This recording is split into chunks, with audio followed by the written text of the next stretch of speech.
Today on Monkey Life, new capuchin Louie plays hide and seek with Donna. Can you see her? I'm waiting for her to pounce out on me. A very unique treatment for an unusual primate. Slow Loris Bruce gets Botox. I just want it to go into the tissue that we want it to affect rather than a muscle and cause paralysis to the side of his face, for example. And a sad goodbye to a much-loved Stumpy.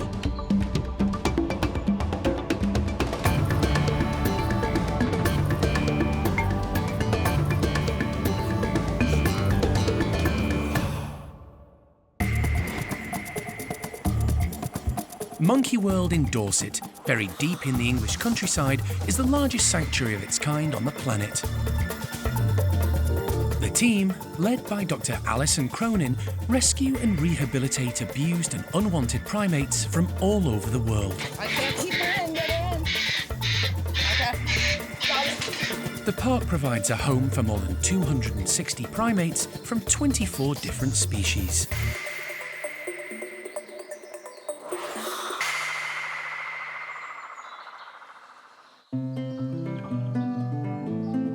It's a big day for capuchins Matty and Louie.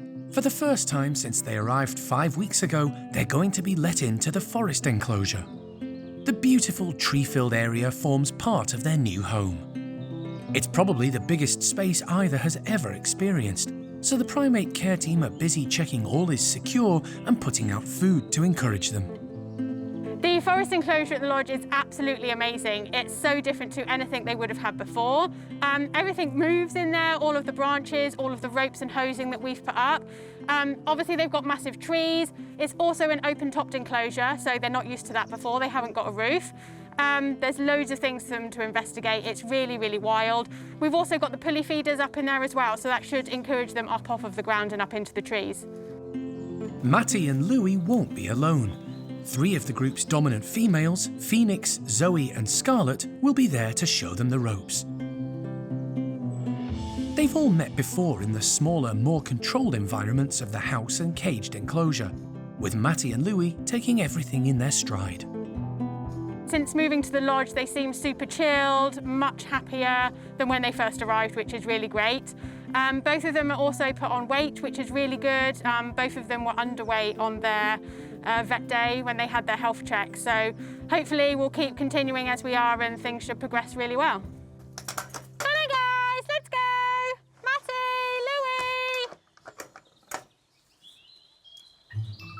Louie! Hello. Donna opens up the house, with dominant female Phoenix and Scarlet leading the way out. Followed by Zoe. Oh, good boy, Matty. Good boy. Matty is the first of the newbies to venture out and is greeted with lots of excited, feisty vocalizations from the 3 ladies. He's understandably cautious in the new, large open space. First, he tests out one of the low hoses. It proves a little unsteady. He's going to need some practice. But there's little time for that. Females Phoenix and Zoe decide to assert their authority, taking advantage of the newcomer's vulnerability. They noisily give chase, and Matty's forced to take evasive action. On the other side of the enclosure, Louie has also emerged. Oh, good girl, Louie. Good girl.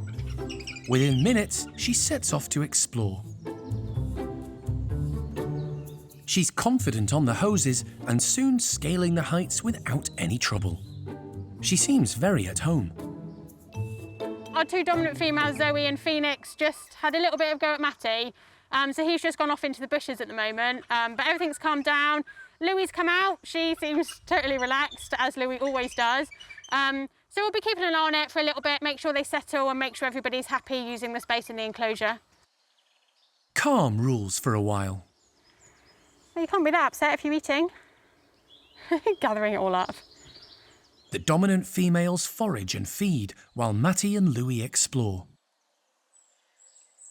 Matty begins to get to grips with the hoses. while for Louie, the sky's the limit. But every now and again, the peace is disturbed. With Phoenix and Zoe reminding Matty who's in charge. To be honest, it's quite good for Matty to be put in his place a bit.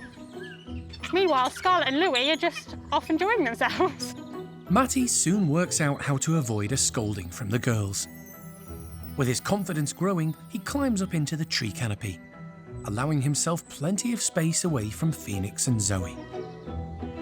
With so much going on, Donna's lost sight of Louie and checks in with her colleague. Fiona, have you seen Louie recently? Not since I moved around the back. OK, I'll have a look. She was over the gibbon side, but I'll keep an eye out for her.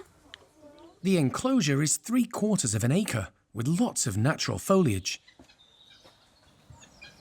Oh, there's Matty. I think she's probably fine. She's probably off foraging somewhere, but I'm just going to have a wander around and see if I can find her, make sure she's OK. There are plenty of places to hide. Louie could be foraging in the thick bushes or up in the high trees, but Donna is growing concerned. We still haven't seen Louie, and it's been a little while now, so we just really want to check and make sure that she is OK. The best way to do that is to enter the enclosure. We're just in the process of getting everybody in, and then we'll go from there. With the other 4 capuchins enticed back indoors, Donna can go in and search for elusive Louie. OK, everybody keep an eye out. Finding a small monkey among the lush vegetation is a challenging task. I'm waiting for her to, like, pounce out on me. Louie? Where are you? Louie isn't making it easy. Can you see her? But 20 minutes later, Louie? Where are you? Donna spots Louie under a bush. Oh, I've got her. Yeah. But not for long, the adventurous capuchin immediately heads high up into the trees. At least she's moving around OK. To be honest, she seems really happy and relaxed. She's using the trees, she's gone right to the tops of the trees, which we very rarely do our guys doing, really. She's been foraging. She's also spent quite a lot of time peeling all of the bark off of the trees and finding all the insects in that, which is really, really good. Some of the other capuchins in here do that, especially the ones that were born in the wild. So it's really nice actually to see her showing all of those natural behaviours, using all of the things in the enclosure, the high branches, the hosing, and also the pulley feeders that we've used in there as well. The team will keep a watchful eye on Louie for the rest of the day and entice her back to the safety of the caged enclosure for a nighttime meal.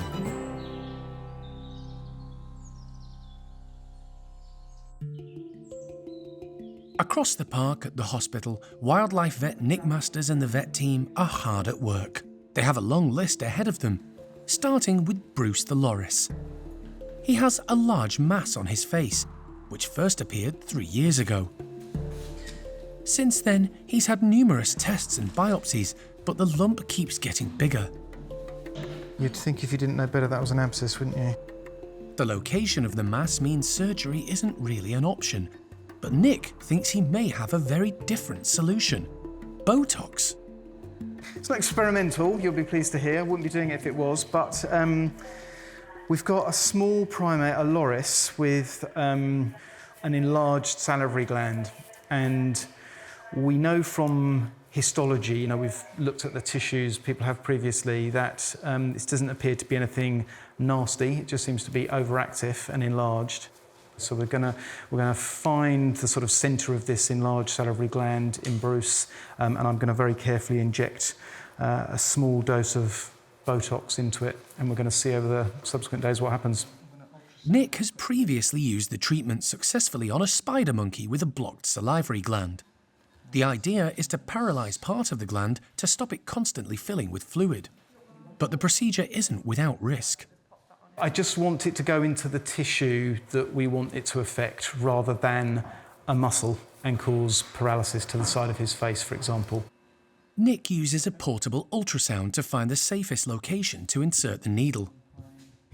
That's good, that's great. And I'm just going to clean below that, and then I can inject using that as a guide. Because loris are so small, only a tiny amount of Botox is needed. Tough skin. The procedure is quick, but seeing if it brings any beneficial effect will be a waiting game. So I think at the moment it looks like he's completely in control. He's got no kind of central neurological problems, so he knows exactly where he is. But yeah, the physical bulk of that will be pulling his head over slightly, which he'll have to be compensating for all the time. So hopefully what we've managed to do today is, get it to contract back down a little bit, but we'll see over the coming weeks, I think. With Bruce on his way back to the loris complex to recover, another primate is en route to the hospital. Charlie is one of the park's much-loved stumptailed macaques. She arrived along with 9 others from a medical research laboratory in Scotland 11 years ago. The majority had a variety of health issues. Charlie's was a displaced hip, causing her serious mobility issues. In recent weeks, her condition has deteriorated, and Nick wants to find out why. He goes straight to the root of the problem. Oh, so she's got amazing crepitus in this knee. That sort of scrunches away when you move it. And she's got a very limited range of movement in the hip. She can't abduct at all. Okay. Shall we get the X-ray? Let's put her back in lateral where she's more comfortable. We'll get the plate set up and then we'll move her into it just at the last minute. I'll deal with her, you sort the X-ray out. An X-ray of Charlie's joints is the only way to reveal how serious her condition is. The results are shocking. My main concern is not the hips, it's the knees. So, all of this is new bone growth.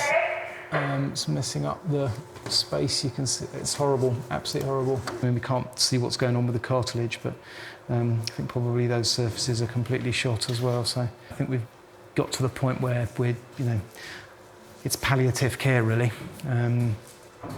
So probably time to make a decision, I think. Charlie is already on pain relief. Nick isn't convinced her pain can be managed any further to give her the quality of life she deserves. I think it's time to call it a day. Yeah. It's a devastating but not unexpected blow for the team. Decide But not this to is put the never stick going to today. get better No, it's or not. whatever. And No, definitely not. oh, such a shame. She's the second youngest, but Definitely the right thing to do, in my opinion. Yeah, I'm not gonna fix that. Everyone's agreed. It's time to let Charlie go. It's a sad end to a long day for the vet team and primate care staff.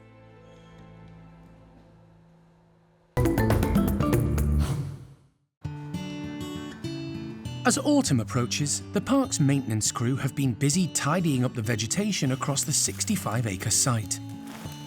The result is a bumper crop of freshly cut pampas grass, which will provide a treat for some of the primates. With less fresh browse available at this time of year, nothing goes to waste, and it's Tuan's group of 6 orangutans who will benefit today. Although the care team aren't sure what they'll make of it. You'll probably have all of this grass being chucked on the floor, I imagine, for most of the morning with them foraging as much as they can. They'll probably start off going through the lot of it because we're going to scatter lots of sweet corn and various other things within the piles. Lots of fun for the youngsters, and also I'm sure the adults will get their little bit of turn as well.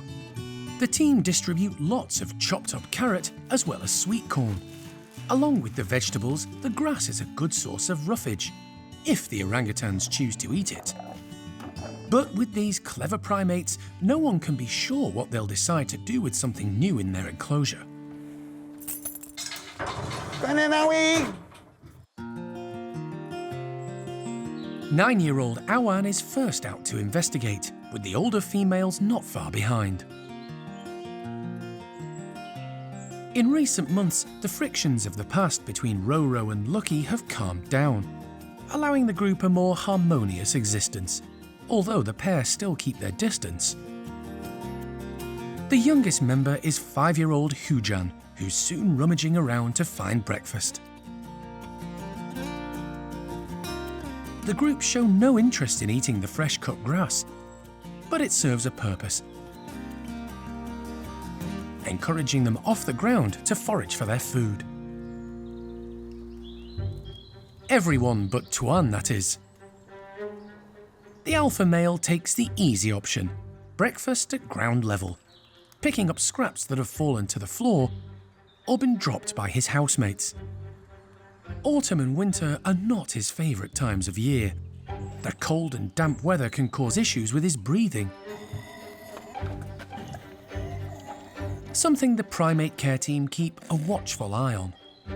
We have been treating that with medications for the last few years or so, but we have got the vet coming in next week to hopefully have a really good look at him, check him over and see if we can work out what's going on with Tuan there. But the cold weather certainly does seem to set him off with these wheezing issues that he does have.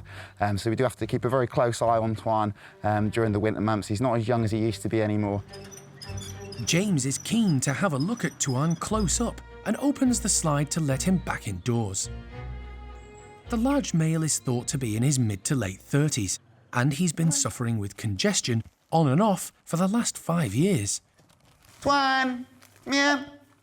The primate care staff at Monkey World work hard encouraging the animals to carry out important behaviours, which assist in their day-to-day care and management. Tuan has been trained to present his chest so James can listen to it with a stethoscope. He's managed to hold it for 15 seconds so far, which is quite a long time for a big male to do that with. So yeah, hopefully these processes will help us work out what's wrong with Tuan, and we'll get to the bottom of it and hopefully make him a little bit more comfortable with his breathing. While Tuan's been having his checkup, Hujan has opted to enjoy some fresh browse up high. And below, someone's worked out a method of overcoming the cold, damp morning to forage for leftovers on the ground. Underneath the blanket is Awan, with a clever technique to keep warm and cosy.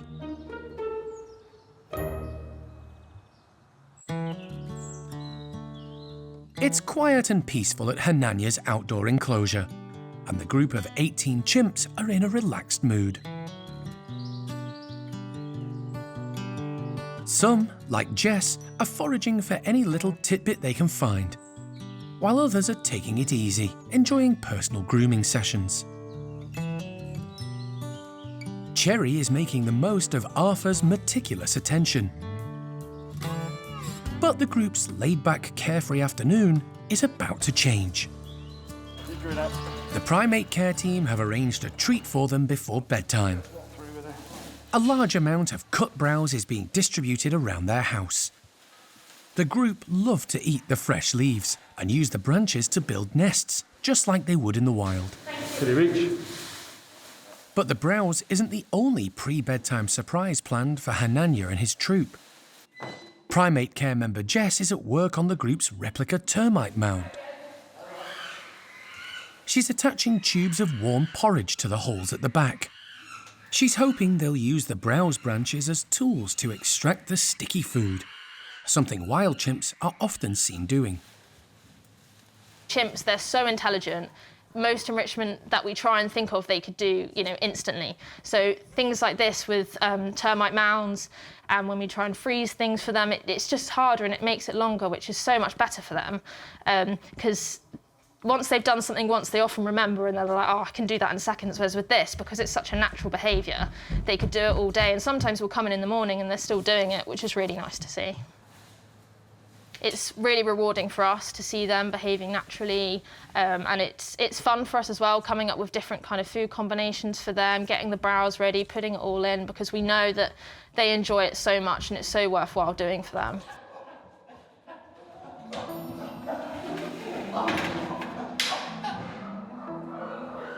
Jess opens the slide to let the excited group into the bedrooms, but it's the evening meal of root vegetables that takes priority with the chimps.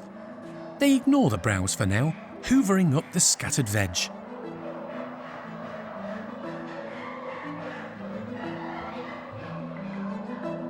Shamak is the first to check out the termite mound while collecting food. but he hasn't noticed it's full of goodies. However, as most of the chimps tuck into the veg, someone's worked out there's something tempting in the termite mound.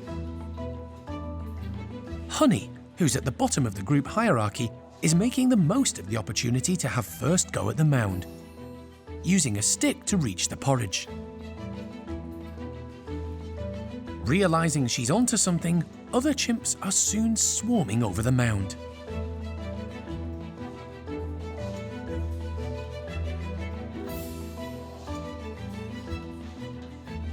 They use different techniques to fish out the treat.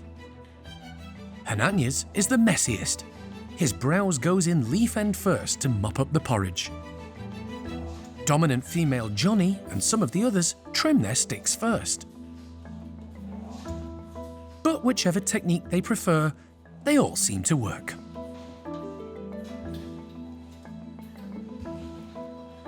We're definitely seeing the higher rankers getting the good spots, and Zainab keeps getting pushed out of the way, but it's nice to see that she's trying and she hasn't backed away, so it is really important for the social cohesion for them to all do it together.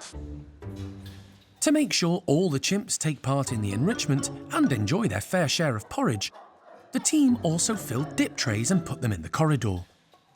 This calls for a tweaking of technique. Thelma and some of the others line up at the mesh to use their stripped brows like fishing rods. End in, porridge hooked, catch of the day. It's been a real success, with all the chimps getting involved, and they can keep coming back for more whenever they like.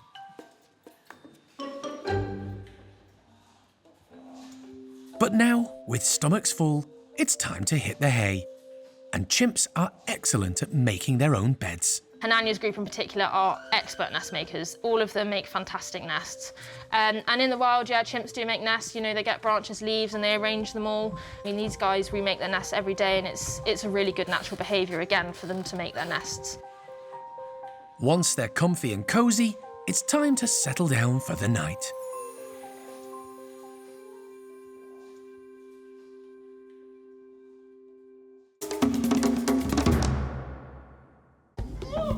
Next time on Monkey Life.